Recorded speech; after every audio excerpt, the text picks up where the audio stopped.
Կալիֆորնիայի ոստիկանությունը մեծ հարված է հասցրել գողերի կազմակերպված խմբին։ Մի քանի քաղաքներում միաժամանակ անցկացված գործողությունների ընթացքում ձերբակալվել է 13 մարդ, իսկ առգրավված գողացված ապրանքների արժեքը գերազանցել է $800,000։ Գործողությունը տեղի ունեցել դեկտեմբերի 11-ին և անցկացվել է Օքլենդ, Ռիչմոնդ, Սան Լեանդրո և Գոլդ քաղաքներում։ Այն կոչվել է լուռ գիշեր, քանի որ նպատակ ուներ գաղտնի կերպով բացահայտել մեծածավալ գողության ցանցը։ Ոստիկանները գտել են հսկայական քանակությամբ գողացված ապրանքներ, կոսմետիկա, հագուստ, գործիքներ, խաղալիքներ, ալկոհոլ, տակդիրներ և այլ իրեր։ Բացի այդ, առգրավել են զենքեր, կանխիկ գումար, ֆուրգոններ և մեքենաներ։ Քննությունը սկսվել էր դեռ սեպտեմբերին, երբ իրավապահները տեղեկություններ էին ստացել երկու ակտիվ գողերի մասին։ Հետաքննության ընթացքում պարզվել է, որ գողացված ապրանքները վաճառվում էին տարբեր քաղաքների շուկաներում։ Ձերբակալվածները տեղափոխվել են Placer շրջանի բանտ, իսկ գործի քննությունը շարունակվում է։ Այժմ այն մասին, թե ինչ ենք պատմելու հաջորդիվ։ Թրամփի վարչակազմի դիմումը մերժվել է ԱՄՆ գերագույն դատարանի կողմից, սա հատկապես դուր կգա ներգաղթյալներին։ Մարկո Ռուբիոյի և Սթիվ Ուիթքոֆի միջև տարաձայնություններ են սկսվել, թեմայի մանրամասները քիչ անց։ Խոշոր պայթյուն Ֆիլադելֆիայի ծերանոցում, կան զոհեր ու անհետ կորածներ։ Կալիֆորնիայում անհետացած աղջիկը 2 ամիս անց մահացած է գտնվել։ Դեպքի կասկածյալների և զարգացումների մասին կտեղեկանաք շուտով։ Աշխատավարձի գլոբալ բարձրացում Կալիֆորնիայում։ Իրանն ու ԱՄՆ-ն չլուծված հարցեր ունեն, ընթացող բանակցությունների մասին քիչ անց։ Շիկագոյի մետրոյում տեղի ունեցած սպանությունը և Instacart ընկերության խարդախությունը։ Այս և այլ թեմաների մասին կպատմենք այսօրվա մեր հաղորդման ընթացքում։ Բացի այդ, մեր թիմը իհարկե չէր կարող չանդրադառնալ Սուրբ Ծննդյան թեմային։ Այսօր կպատմեմ հետաքրքիր փաստեր, թե ինչպես են ամերիկացիները տոնում այս տոնը, այնպես որ բաց մի թողեք ամերիկյան ինքնատիպ սովորույթներին ծանոթանալու բացառիկ հնարավորությունը։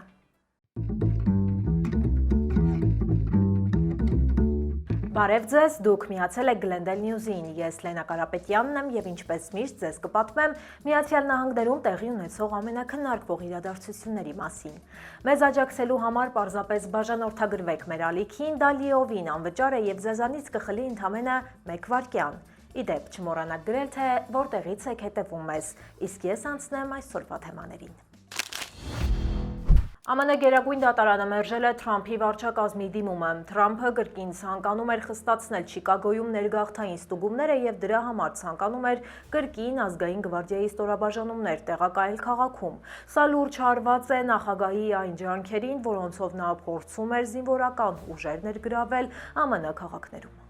Վերաքննիչ դատարանը նույնպես հրաժարվել էր միջամտել։ Գերագույն դատարանը որոշում կայացնելու համար պահանջել է ավելի քան 2 ամիս։ Նախնական փուլում կառավարությունը չի կարողացել նշել իրավական լիազորության այն աղբյուրը, որը թույլ կտա զինվորականներին ծառայություն իրականացնել Իլինոյսում, նշված է դատարանի մեծամասնության որոշման մեջ։ Դատավորը հայտնել է, որ համաձայն չէ Շիկագոյում զորքերի տեղակայմանը, սակայն հավելել է, որ կցանկանար նախագահին ապագայում հնարավոր իրավիճակներում նման քայլեր ձեռնարկելու համար հնարավորություններ թողնել։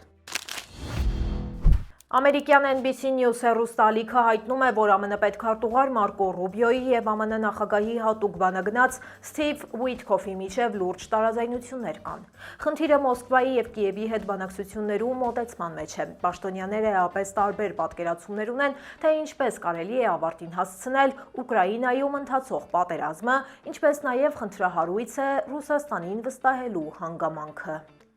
Հրապարակման համաձայն խաղաղ համաձայնության հնարավորինս արագ հասնելու նպատակով Ուիթքոֆը ներկայացրել է առաջարկներ, որոնք ենթադրում են, որ Ուկրաինան պետք է գնա ցավոտ զիջումների, հրաժարվի որոշ տարածքներից և ընդունի անվտանգության հետ կապված ռիսկերը։ Միևնույն ժամանակ աղբյուրների փոխանցմամբ Մարկո Ռուբիոն կողմ է Ռուսաստանի նկատմամբ տնտեսական ու ռազմական ճնշման ուժեղացմանը, նպատակ ունենալով ստիպել նախագահ Վլադիմիր Պուտինին համաձայնել փոխզիջումներին։ Թվում է, թե նրանք տարբեր լեզուներով են խոսում, իսկ եթե բանակցությունների ընթացքում չկա միասնական պատկերացում թե խնդրի էության, թե մյուս կողմի մասին, դժվար է դրական արդյունք ակնկալել, ասել է Ռուսաստանում ԱՄՆ նախկին դեսպան Ալեքսանդր Վերշբաունը։ Փենսիլվանիայի նահանգապետ Ջորջ Շապիրոյի խոսքով Ֆիլադելֆիայի մոտ գտնվող ծերանոցում տեղի ունեցած պայթյունի և հրդեհի հետևանքով 2 մարդ զոհվել է, իսկ մի քանի անձ դեռ համարվում է անհետ կորած։ Հրշեջների տվյալներով անհետ կորածների թիվը կարող է հասնել մինչև 5-ի, սակայն այն դեռ ճշտվում է։ Պայթյունը պայմանավորված է եղել գազի արտահոսքով։ Գազի հոտի մասին ահազանգից հետո դեպքի վայր էին ժամանել գազամատակարար ընկերության աշխատակիցները և հենց այդ պահին տեղի է ունեցել պայթյունը։ Շենքից մարդկանց դուրս բերելուց մոտ կես րոպե անց գրանցվել է երկրորդ պայթյունը, որից հետո հրդեհ է բռնկվել։ Պայթյունի հետևանքով առաջին հարկի մի մասը փլվել է նկուղի մեջ։ Միջադեպից հետո հրշեջները շտապօգնության աշխատակիցները և ծերանոցի անձնակազմը տարհանել են տարեց բնակիչներին։ Վիրավորների ճշգրիտ թիվը հայտնի չէ, քանի որ նրանք տեղափոխվել են տարբեր հիվանդանոցներ։ Հարավային Կալիֆորնիայում 2 ամիս առաջ անհետացած 9-ամյա աղջնակի մարմինը հայտնաբերվել է նահանգից դուրս։ Դեպքի հանգամանքների մասին մանրամասներ դեռ չեն հրապարակվել։ Նրա մայրը կրկին ձերբակալվել է։ Տեսանյութում երևում է, թե ինչպես են Սանտա Բարբարայի շրջանի շերիֆի ծառայության աշխատակիցները մորը դուրս բերում տնից։ Այս պահին դեռևս հայտնի չէ, թե ինչ մեղադրանքով կամ ինչ հիմքով է նա կրկին անցել կալանքի տակ։ Սանտա Բարբարայի շրջանի շերիֆի գրասենյակը նշել է, որ գործով կարևոր զարգացումները կներկայացվեն նախատեսված մամուլի ասուլիսում։ Շերիֆի ծառայության ներկայացուցիչների փոխանցմամբ մայրը աղջնակի անհետացման հետ կապված որոնողական և քննչական աշխատանքների ընթացքում համագործակցություն չի ցուցաբերել։ 2026 թվականի սկզբից Կալիֆորնիայի նվազագույն աշխատավարձը կդառնա ժամում $16.90։ Դա նշանակում է, որ աշխատավարձերը կբարձրանան 40 ցենտով։ Բարձրացումը տեղի կունենա ավտոմատ կարգով, օրենքի համաձայն և կապված կլինի գնաճի հետ։ Այս օրենքը ընդունվել է դեռ 2016 թվականին, երբ նահանգապետ Ջերի Բրաունը որոշեց աստիճանաբար բարձրացնել նվազագույն աշխատավարձը և այն կապել կյանքի թանկացման հետ։ Այդ ժամանակ աշխատավարձը բարձրացվեց $10.50-ից մինչև $15, իսկ հետո սկսեց ամեն տարի վերանայվել։ Մասնագետների հաշվարկներով նույնիսկ ներկայիս աշխատավարձով մարդը դժվարությամբ է կարողանում ապրել Կալիֆորնիայում։ Օրինակ, մեկ սենյականոց բնակարան վարձելու համար նվազագույն աշխատավարձ ստացող աշխատողը պետք է աշխատի շաբաթական մոտ 98 ժամ, ինչը գործնականում անհնար է։ Կալիֆորնիան մոտեցմամբ միակը չէ։ 2026 թվականին 18 նահանգում նույնպես կբարձրանա նվազագույն աշխատավարձը։ Դրանց թվում են Նյու Յորքը, Նյու Ջերսին, Վաշինգտոն նահանգը, Կոնեկտիկուտը և այլ նահանգներ։ Չնայած խնդիրներին, Կալիֆորնիան կունենա երկրի 4-րդ ամենաբարձր նվազագույն աշխատավարձը։ Ավելի բարձր ցուցանիշ կունենա միայն Վաշինգտոն քաղաքը, Օրեգոնը և Կոնեկտիկուտը։ Իրանը և Միացյալ Նահանգները ՄԱԿ-ի անվտանգության խորհրդի լարված նիստի ընթացքում կրկին հայտարարել են, որ նախընտրում են դիվանագիտական ճանապարհը։ Չնայած ցուցաբերած հանդուրժողականությանը, միջուկային համաձայնագրի շուրջ նրանց տարաձայնությունները շարունակում են մնալ չլուծված։ Եկեք հասկանանք, թե ինչ զարգացումներ են տեղի ունեցել տարվա սկզբին տեղի ունեցած ռմբակոծություններից հետո։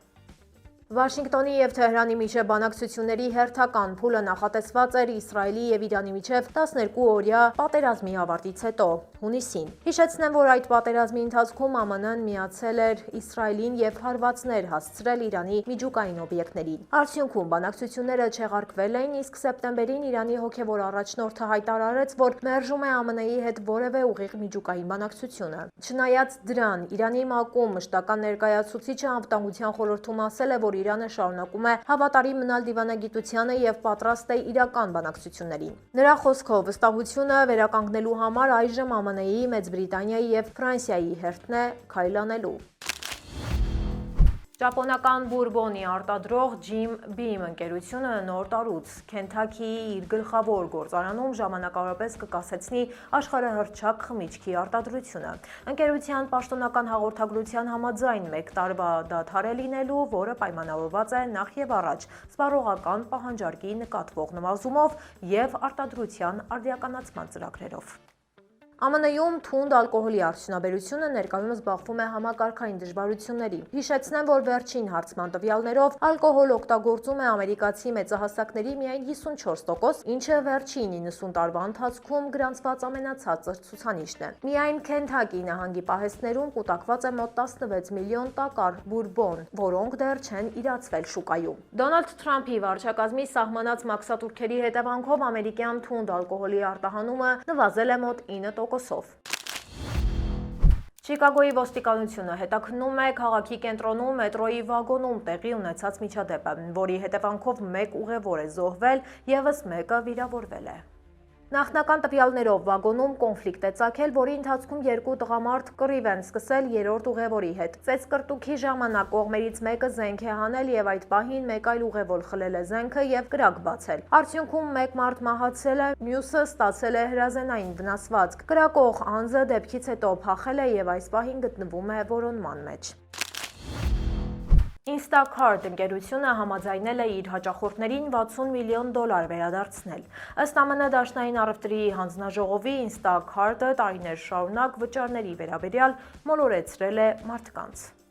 Ընկերությունը հաճախ անվճար առաքումներ է խոստացել, բայց պատվերի վերջում մարդկանցից լրացուցիչ առաքման վճար է գանձել։ Այդ վճարները շատերի համար պարզ չեն եղել եւ երբեմն պատվերի գինը բարձրացել է մինչեւ 15%։ Բացի այդ, ընկերությունը Instacart Plus ծառայությունը ներկայացրել է այնպես, կարծես գրանցումը անվճար է, սակայն չի բացատրել հստակ, որ դա վճարովի բաժանորդագրություն է։ Հիշեցնեմ, որ վերջերս նմանատիպ խնդրի առաջ կանգնել էր նաեւ Amazon-ը։ Հանձնաժողովը նաեւ նշել է, երբ հաճախորդները դժգոհ են եղել իրենց պատվերներից, Instacart-ը հաճախ գումարի վերադարձի գործընթացը տարբեր մեթոդներով բարդացրած է մատուցել։ Հաճախ մարդկանց ամբողջ գումարը վերադարձնելու փոխարեն առաջարկվել էր ապագա գնումների համար փոքր կրեդիտներ։ Արդյունքում Instacart-ը համաձայնել է վճարել $60 միլիոն,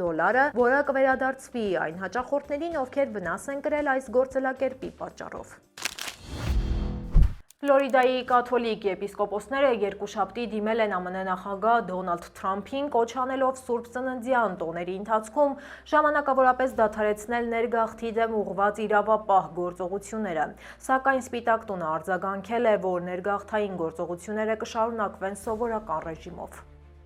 Սահմանը ապահովված է։ Վտանգավոր հանցագործներին հայտնաբերելու եւ երկրից հեռացնելու նախնական աշխատանքը մեծ մասամբ արդեն իրականացված է, գրված էր եպիսկոպոսների դիմումի մեջ։ Նրանց խոսքով այս փուլում ներգաղթյալների նկատմամբ համընդհանուր խիստ մոտեցումը հանգեցնում է նրան, որ ձերբակալությունների ժամանակ անխուսափելիորեն թիրախավորվում են նաեւ բազմաթիվ մարդիկ, որոնք հանցագործներ չեն, այլ պարզապես աշխատում են Միացյալ Նահանգներում։ Արքիեպիսկոպոսը հավելել է, որ վախի եւ անհանգստության մթնոլորտը տարածվում է ոչ միայն անօրինական ներգաղթյալների, այլև նրանց ընտանիքների անդամների եւ հարևանների վրա, որոնք օրինական կերպով գտնվում են երկրում։